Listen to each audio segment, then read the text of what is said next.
Hello and welcome to Football Domain on your number one online television station, CTV. My name is Wisdom Chungumba. You can call me the Principal Finn. Welcome to Football Domain, where we get to discuss everything strictly football. Yes, we give you all the interesting talking points coming from the world of football. We have the Euros, we have the Copa America, we have even from our own local scene here, the MPFL as well as AFCON, and everything pertaining to football. Just as the name implies, Football Domain. This show is sponsored by the Adama Sule Foundation. Guys, we have a whole lot to talk about on today's show. Yes, we know that the Euros is currently going on, and then the Copa America just kicked off. The MPFL, we already know that Eyimba Rangers, beg your pardon, have been confirmed as the champions of the MPFL.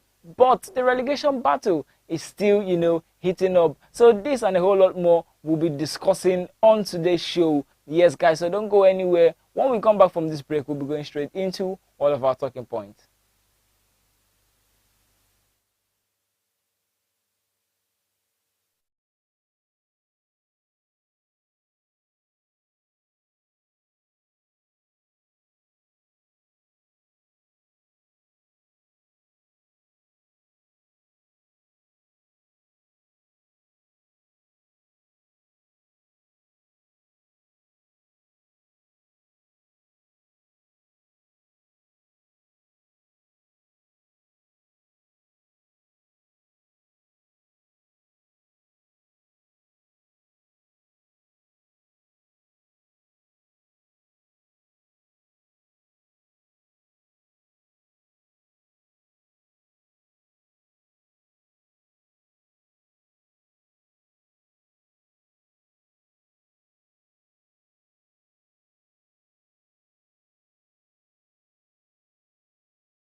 Alright, welcome back. You're still listening to Football Domain on your number one online television channel, CTV. Yes, I'm still your host, the one and only Principal Finn. Yes, my name is Wisdom Chingoba, and I'm giving you all the interesting talking points coming from the world of football. So now we'll be going straight into our first conversation of today, and that is talking about the Super Eagles of Nigeria. Yes, we know that the latest FIFA ranking was just updated, and the Super Eagles of Nigeria have dropped.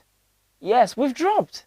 Are you surprised? Well, I am not surprised. I don't know about you if you're surprised, but the Super Eagles of Nigeria, yes, we dropped from position 30 to 38. Yes, this came as a result of our bad performances in the World Cup qualifiers after playing a 1-0 draw with South Africa and going on to lose to Benin Republic by 2-1. Yes, so the latest FIFA ranking that was released, the Super Eagles of Nigeria have dropped from 30th to 38 in the world, and then in Africa we've dropped down to 5th. Yes, and fortunately for us, this one is just the sentiment kicking in. We're still above the likes of Cameroon, above the likes of Ghana, above the likes of South Africa, even Norway, of Erling Haaland. Yes, but nonetheless, the Super Eagles, it's not really a pleasant thing to know that the Super Eagles have dropped in the FIFA ranking. Yes, some teams are still above us. Yes, the likes of Morocco, Egypt, Senegal, are above us, and Nigeria, we've dropped down to 5th in Africa, just like I said. And so just to give you a rundown of the teams that are above us in the in the new FIFA ranking, Morocco, which are currently ranking 12th in the world. Yes, Morocco is number 12 in the world, and they are number 1 in Africa as a result of that. And then we have Senegal, who are currently 18th in the world and are 2nd in Africa. Then we have Egypt, who are 36th in the world. Yes, They are 36th in the world and they are 3rd in Africa. And we also have Cote d'Ivoire or Ivory Coast, who are 37th in the world and they are 4th in Africa. And then we have the Super Eagles of Nigeria, 38th in the world and 5th in Africa. Just before this latest FIFA ranking, we're ranking 38th, which means that automatically we were placed above the likes of Egypt and Ivory Coast, but now we've dropped down to 38th. This is a very, very for me, I think it's an unpleasant one for the Super Eagles. This shows that a lot of work still needs to be done on the Super Eagles. I wonder what you think of this. You can do well to leave your comments on the live stream where live there on Facebook, as well as those of you streaming on YouTube. Okay, now still dwelling on African football. Well, like I said, just before we leave the conversation of the Super Eagles, we are above, still above some teams. I was talking about the likes of South Africa, Cameroon, as well as Ghana. Yes, we are above some of these teams, but it's really not pleasant that the Super Eagles have dropped down to 38 rather, from 38. Now we're moving on, but still on the local scene. We know that Enugu Rangers have been confirmed as the champions of the NPFL, but the NPFL, conversation is not done. Why do I say so? Yes, because we have the relegation battle currently heating up. The relegation battle is heating up in the NPFL table, and it is becoming very interesting. We know that Atland of Owerri have been relegated, as well as the Gombe United. Yes, Gombe United are first from the bottom. Yes, because they are sitting 20th on the league table, and Enugu Rangers are 19th. I beg your pardon, Heartland of Owerri are 19th. Yes, and they've been relegated as well. So both teams with 25 and 38 points respectively have been relegated. But 17 and 18, that is talking about Sporting Lagos and Doma United, would still have to battle their way out of relegation. Is that possible? Is it possible? Well, we are going to find out this weekend. Yes, I was talking about this Sunday, where all the last set of fixtures would be played. Yes, talking about the final round of fixtures. Match week 38 in the NPFL would be coming to an end this weekend, and then after that we get to find out who remains in the NPFL and who doesn't. Well, not everyone is safe, because Kano Pillars as well is also in that conversation, and then Kwara United, as well as Niger Tornadoes, Bayelsa United and Aqua United. These teams are all in that conversation because just 3 points are separating all of these teams I've mentioned. So, but we get to find out who would be going down come the last day of the season. So let me just give you a rundown of how those fixtures will look like, so you can know, get your mind prepared on what to expect. So we have Gombe United, who have been relegated already. So it's going to be a case of first versus last, as you might want to call it. Yes, because Gombe United are first from the bottom, sitting 20th, and then Enugu Rangers, who are current champions, are first. So it's Gombe United welcoming Rangers International, or Enugu Rangers, as some might want to call them. And then we have Aqua United taking on Rivers United. We have Kano Pillars taking on Lobby Stars. We have Kwara United taking on Heartland of Owerri. We have Bendel Insurance taking on Bayelsa United. Remo Stars taking on Katsina United.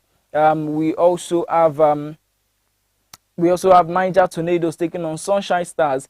Eyimba will be taking on Plateau United. Shooting Stars will be taking on Sporting Lagos, and then Doma United up against Abia Warriors. Those two games are one that you need to keep your eyes on, because that is where the relegation battle really is. Yes, talking about Shooting Stars and Sporting Lagos, and Doma United taking on Abia Warriors. We also need to have our eyes on the likes of Kwara United against Atland. Atland have been relegated already, but can they decide to be a little bit cunning and funky and pull down Kwara United along with them? If Kwara United get to lose that game, they just might be facing the relegation waters. But we never know. We get to find out all of this on Sunday by 4 p.m. So do well to catch up on the Nigerian Professional Football League as it comes to its climax. Enugu Rangers have been confirmed as the champion. So congrats to Fidelis Ilechukwu, and his boys for doing a fantastic job. So we are going to go on a break, and once we come back from this break, we'll be switching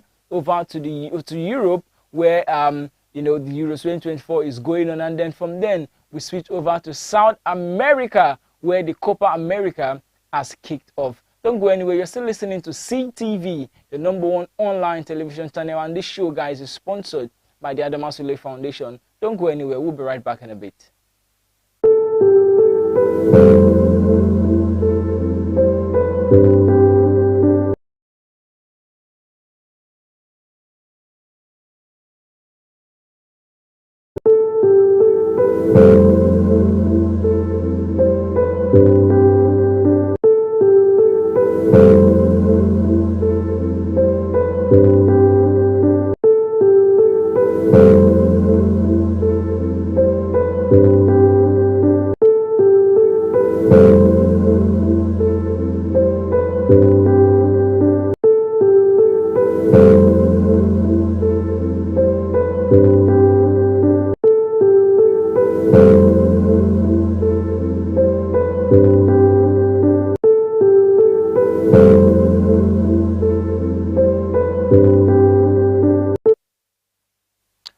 Once again, you're welcome back to Football Domain on your #1 online television channel, CTV. I remain your host, Wisdom Tumuba, giving you all of the interesting talking points and conversations around football. So before we went on the break, we're talking about the MPFL as well as the Super Eagles in the latest FIFA ranking. But now we'll be switching over to Europe, where the Euro 2024 is currently ongoing. So last weekend we saw some set of fixtures that is talking about match day 1 in the Euro 2024, and yesterday we've seen some games go down as well. It seems as though we're starting to have a whole lot of draw soups. Yes, talking about draw fixtures in the Euro 2024. But one thing that has been sure as the fact that we've been seeing goals. Yes, we are yet to see a goalless fixture, but we know that we've seen goals in the Euro 2024. So yes, for Croatia, or that is talking about on Wednesday, that's for match day 2, Croatia and Albania played a 2-2 draw, and then Germany defeated Hungary by 2-0. Switzerland and Scotland ended 1-1. And then moving over to yesterday, we saw Slovenia slug it out with Serbia, which ended 1-1, and then Denmark managed to get a point off a disappointing England team. Yes, I say disappointing because they haven't really lived up to the expectations of a whole lot of people. I wonder what you think. Do you agree, with my sentiment that England have been underwhelming? If you disagree, or if you agree with me, do well to drop your comments, wherever platform you're streaming, be it on Facebook or live on YouTube. Do well to drop your comments and tell me what you think. So far, so good. How would you rate the performance of England under Gareth Southgate? The tactical decisions that he has made has been very questionable. Playing the likes of Trent Alexander-Arnold, in defensive midfield position, and the substitutions haven't really, been impressive. So do well to drop your comments and tell me what you think about England so far. How would you rate them? Going into this competition that is talking about the Euro 2024, do you really have high expectations, or you are not really surprised with what you are seeing from this England's current squad, that is with the quality that they are displaying? And then Spain got the better of Italy by 1-0. That was yesterday. And then today, the match that just ended a few hours ago, saw Slovakia lost to Ukraine by 2-1. Yes, Ukraine had to do a comeback. That's the first comeback Ukraine is doing in any European major tournament since 2012, where they got the better of Sweden. And after a very long while, they've managed to pull off another comeback, but this time a well-deserved comeback for Ukraine, who got the better of Slovakia by 2-1. Roman Yaramchuk was the Euro, scoring the winning goal in the 80th minute. But right now, we have Poland currently taking on Austria. As that game stands, it's just 60 minutes and it's 1-1 at this stage. 60 minutes between Poland and Austria, 1-1 goal scorers. That's for Poland. They actually trailed as early as the 9th minute. Talking about Poland, a goal from Trona, scored by Austria, who is coached by former United manager Ralf Rangnick. They scored as early as the 9th minute. Talking about Austria to take the lead, but Poland managed to pull the equalizer in the 30th minute through Piatek. So as things stand, 61 minutes already in that game, it is still 1-1. Later tonight, we'll get to see the Netherlands take on France, another big game to look out for. So every day there's a big game, for us to feast on and to enjoy. That's why we love this beautiful game called football, So Netherlands versus France tonight by 8 p.m.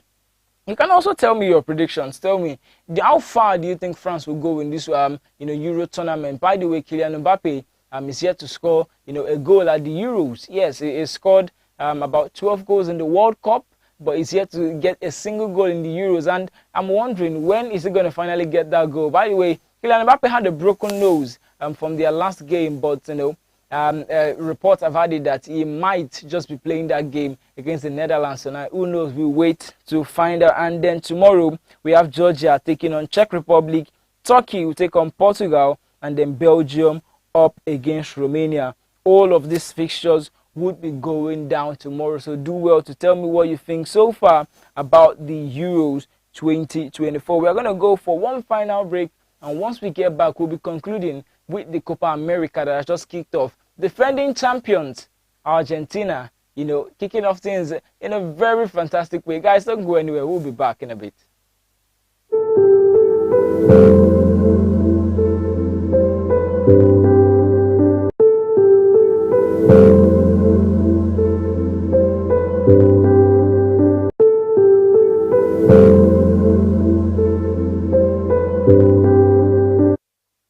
Alright, yes, you're welcome back once again. You are still listening to Football Domain on your number one online television channel, CTV. Yes, I've been keeping you company. My name is Wisdom Chimuba. Yes, you can call me the Principal Fin. Yeah, you can call me the Principal Fin. That is who I am. And I've been, giving you some interesting updates as regarding football. That's before we went on the break, we talked about the Euros 2024 currently going on earlier, and we also talked about the latest FIFA rankings, where the Super Eagles disappointedly dropped 8 places from where they were before, and then the MPFL concluding this weekend. Now we'll be switching over to South America, or to America in general, where the Copa America just kicked off last night. The Copa America kicked off last night, and it is the defending champion Argentina who kicked it off in style by defeating Canada by 2-0. Yes, goals from Julian Alvarez as well as Lautaro Martinez. Yes, they gave Argentina, the much needed 3 points. As defending champions, they really put up an impressive performance against a Canada side who are really not too bad, but at the same time, they have qualities that can hurt, even giants like Argentina. By the way, guys, we all know that Argentina are the world champions, so they are really like the big dogs and the favorites per se to retain their title. But we never know. We're going to find out. Let me just give you an update to how the table stands at the Copa America, so you can have an idea of the teams that are participating in this year's tournament. So we have 4 groups. There's Group A, B, C, and D. So in Group A, we have Argentina, we have Peru, we have Chile, and we have Canada. So right now, after match day 1, because Argentina and Canada has played their first match, Canada currently sit bottom of the group after losing out to Argentina by 2-0. And then going over to Group B, we have Mexico, we have Ecuador, we have Venezuela, as well as Jamaica. Now going over to Group C, we have USA, that is talking about the United States of America. We have Uruguay, we have Panama, and we have Bolivia. Now moving over, we have Brazil, that's to Group D. We have Brazil, we have Colombia, we have Paraguay, as well as Costa Rica. That is how it stands, and those are the teams that would be participating in this year's Copa America. So guys, so far from all of the fixtures or table or standing that I've read for you, tell me, who do you think would make it out of its group? Yes, First things first, I even want to find out which group do you think is the group of death. For me personally, I think the group of death or the toughest group, you know, to scale through or to, you know, navigate your way around. For me, it just seems to be like Group D, where we have the likes of Brazil, Colombia, Paraguay, Costa Rica. We know these South American teams really have proper footballers. They have proper ballers, you know. They don't really, you know, have to play for the biggest boys. Just like, you know, how Neymar started his career. Neymar was the only person, you know, to be nominated in the Ballon d'Or list without even playing in Europe, to show you how impressive or how good these, you know, South American boys are when they choose to play football. So for me, I think that group is the group of death. That is the group you need to look out for, because the likes of Brazil, Colombia, you know, Paraguay, Costa Rica, that is one to look out for. Then there's also, I'm looking at other groups, you know, normally you would tilt towards the side of the big boys to make it out. That's talking about for Group A, you might say Argentina and Canada. For Group B, you might just say Mexico and probably an Ecuador. For Group C, you would expect USA and Uruguay to qualify.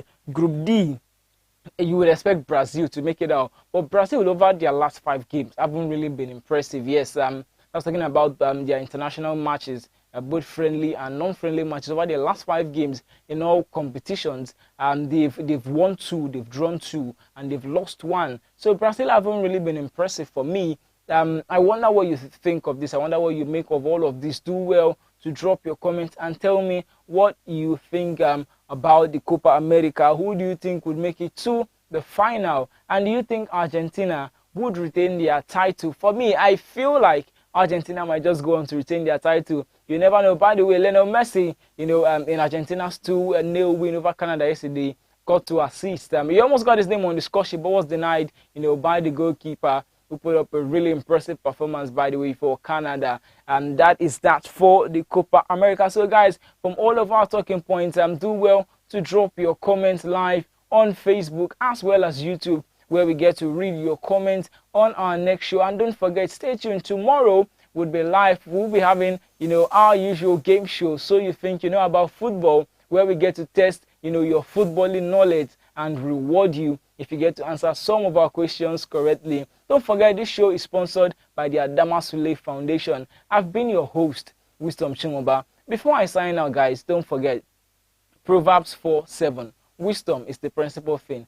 Therefore, get wisdom. And in all thy getting, get understanding. You have a beautiful weekend ahead. Goodbye.